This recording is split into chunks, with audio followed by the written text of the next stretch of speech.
Last time on Dragon Ball Z, Bardock gets Foresight from an alien race and sees planet Vegeta being destroyed by the tyrannical ruler Frieza. Bardock then heads home and gives his powers to Kakarot, his second-born, and gets ready to send him off to Earth. The two prep the ship and send him out to Earth. As that happens, Bardock sees his fate, but sees a glimmer of hope as his son, Kakarot, is fighting Frieza. Kakarot successfully makes it to Earth and lives 10 peaceful years. Goku seems to be witnessing events from the future. Gohan takes him to see his old teacher. Thanks to Goku's strange ability, he learns how to fire the Kamehameha as a 10-year-old. While Roshi's shocked, Goku looks at the full moon and transforms into a Grade 8. Roshi takes him out as soon as possible, removing his tail in the process. The confused boy wakes up without a tail, and new adventures begin. What will happen next? Find out today on Dragon Ball. Destiny Foretold? What if Goku had Bardock's Foresight? Part 2.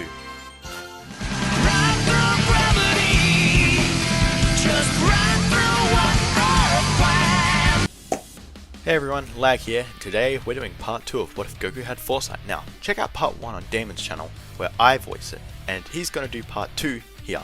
Anyway, see you guys. How's it going, everybody? Thanks for having me on the channel, Lag. Let's get right into the what if. We pick up the morning after the Grade Ape attack, and Goku is adjusting to not having a tail while training with Roshi. Gohan decided that after the Grade Ape attack, it would probably be a safe bet to stick around with Roshi, just in case something like that happens again. Goku is subjected to the regular training with Roshi, like in canon, but most of the tasks Goku is given aren't exactly surprising to him. As you can see, most of them appear in his head right before Roshi assigns them. Once training with Roshi is over for the day, the two work with Goku and try to get a grip over his Foresight and see how it's affecting Goku. Goku for the most part actually doesn't really mind his Foresight. He thinks it's pretty cool how he can see stuff right before it happens. Gohan did raise him to be happy-go-lucky, so he's not exactly surprised, but still checks it out because he wants the best for his grandson. That night though, Goku has visions in his sleep. He can see a bald man getting murdered, and somebody resembling him getting a hand shoved through his chest. Goku snaps awake and feels his chest, feeling it in real life too. Goku is confused, as when he sees the future, it normally isn't very far in the future, maybe like a few minutes, or an hour at max. But if this really was a vision, why is he seeing that far ahead? Goku tells Roshi and Gohan about it the next morning, and they don't have any explanation, except maybe his power of Foresight is getting stronger with time. Goku thinks that would be awesome to see how he's like when he's older. He just hopes that he won't get a hole in his chest. Training continues for about a year, and over this time, Goku has had many different future visions that surprisingly help him in his training. Along with the Kamehameha, he's also learned a strange move called the Wolf Fang Fist, and a Masenko move that he saw some strange kid use. This one surprised Roshi, because he recognized it as a move used by the demon folk. If Goku saw a vision of this move, does that mean that King Piccolo is coming back? No, there's no way. Roshi asks Goku if he's seen a big green man in any of his visions at all. Goku thinks about it, and he does recall seeing him up in the air, alongside a big green guy. Hearing this kinda freaks Roshi out, realizing that maybe that means that King Piccolo will someday return, even when him and Shen did their best to hide the rice cooker. Roshi decides that evidently it's not safe on the ocean floor where he hid it, so he takes out his old submarine and ventures back to the location where he hid the rice cooker.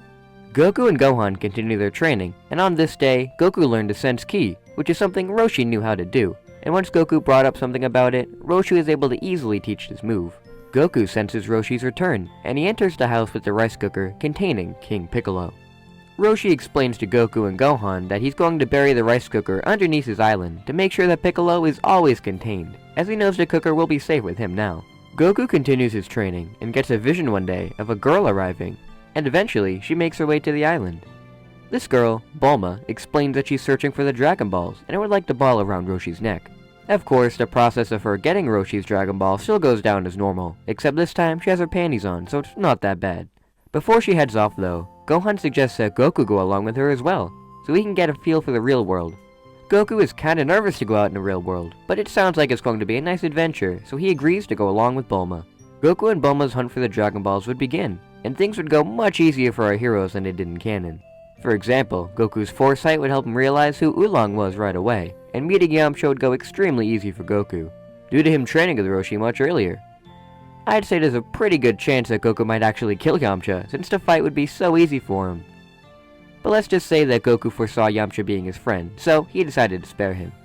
At Fire Mountain, Goku could possibly use his Masenko to blow away the mountain himself and get the Dragon Balls super simple. Goku might also foresee Pilaf leading them the wrong way in his castle, or Pilaf blowing up his car, which would prevent them from ever being captured by Pilaf, and they defeat, and this time I'm going to say, kill Pilaf and the others here, not having to deal with them and getting all the Dragon Balls.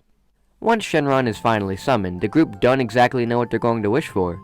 Bulma already sees the perfect boyfriend in Yamcha, while Yamcha doesn't need to wish away his fear of girls, because he has Bulma now. In the wait for a wish, Goku decides to speak up, and he asks Shenron on why he has this ability called Foresight, as it's very confusing for him. Shenron explains to Goku that his father got this ability from a race called the Canassins. His father then decided to give it to him, hoping it would give him the edge he needed in defeating the galactic tyrant known as Frieza. Goku is then about to ask who's Frieza, but Shenron granted Goku's wish of knowledge, and he flies off. Bulma asks Goku how he feels about this, and how apparently Goku is destined to defeat a terrible tyrant known as Frieza. And Goku says he's completely fine. This sounds like a good challenge, and he's willing to defeat this tyrant and make his father proud, wherever he is. Goku flies off from Bulma and the others, returning to Gohan and Roshi. Goku explains to the two that he managed to make a wish on the Dragon Balls, and he found out how he got his foresight, and what his destiny is in fighting Frieza. Gohan and Roshi are pretty confused by this statement, but hey, they're happy to help Goku in any way that they can. Goku told the two as well that he got a few visions of him training alongside a weird blue man and a small cat guy.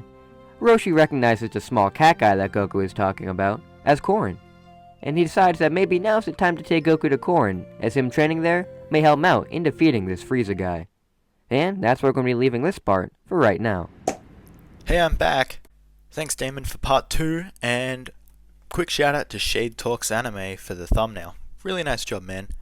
Go subscribe to him and Damon, and I'll see you guys in part 3 or another video.